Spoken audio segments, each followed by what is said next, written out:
আসসালামু আলাইকুম ভিউয়ার্স, আপনাদের প্রত্যেকের জন্য আরো একটি গুরুত্বপূর্ণ কন্টেন্ট নিয়ে আমরা দাঁড়িয়েছি। সেটা দেখতে পাচ্ছেন, এই কন্টেন্ট হচ্ছে ড্রাইভিং সংক্রান্ত। সেজন্য আমি আজকে এখানে দাঁড়িয়েছি। সেটা দেখেন, আমরা যখন বাইরে গাড়ি নিয়ে যাবো, তখন কিন্তু সাধারণত যখন গাড়ি এরকম পার্কিং করা থাকে, অনেক সময় বেশি জায়গা পাওয়া যায় না, এরকম একটু জায়গা পাওয়া যায়। সেই জায়গার ভিতরে কিন্তু আমার গাড়িটা পার্কিং করতে হবে। আমরা এখন আপনাদেরকে দেখাবো এই যে গাড়িটা আছে, এই গাড়িটা কোন পদ্ধতিতে পার্কিং করলে আপনি সহজে গাড়িটাকে এখানে পার্কিং করা যাবে, সেটা আমি সরাসরি দেখাবো। গাড়ি প্রথমে এখানে আনবো, তারপরে মেজারমেন্ট আপনাদের দেখাই আমরা কাজ শুরু করবো।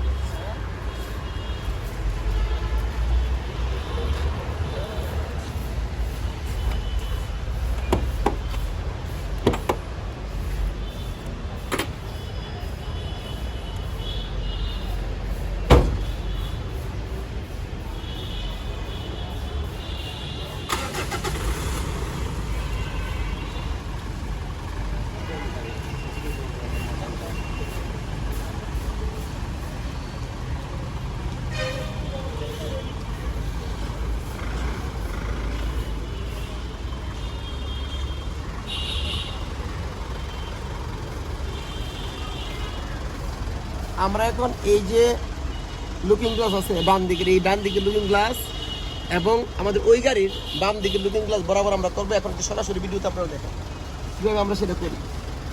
করার পরে কিন্তু বামে ঘুরাইতে খেয়াল করি, আমরা ভালো করে খেয়াল করি। এই লুকিং গ্লাসটা অবশ্যই ওই লুকিং গ্লাস বরাবর করতে হবে, তাইলে পরে আমরা পরে বামে ঘুরাইলে সহজে ঢুকে যাবে। একেবারে ইজি ঢুকাটা আপনারা একটু খেয়াল করেন।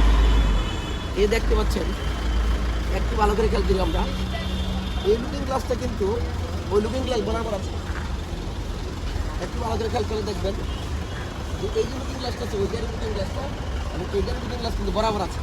এখন আমি সরাসরি বামে ঘুরাবো, দেখেন একটু দেখে আমরা সরাসরি বামে ঘুরাবো। একেবারে বামে ঘুরানোর পরে গাড়ি বামে ঘুরাবো।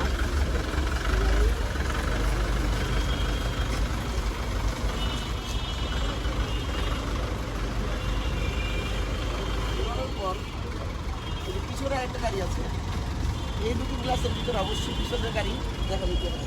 গাড়িটা কিন্তু আমরা কি করবো, সরাসরি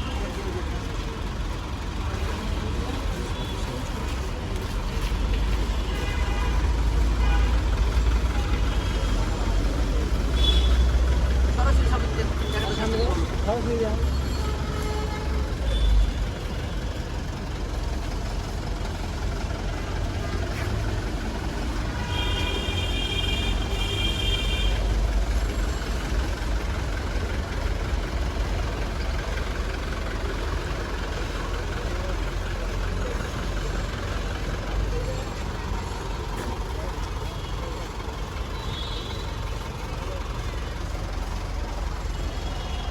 ভিউয়ার্স, উক্ত ভিডিওটা দেখলে আপনি সহজে উক্ত পার্কিং সম্পর্কে ভালোভাবে বুঝতে পারবেন বলে আমি মনে করি। ধন্যবাদ সবাইকে।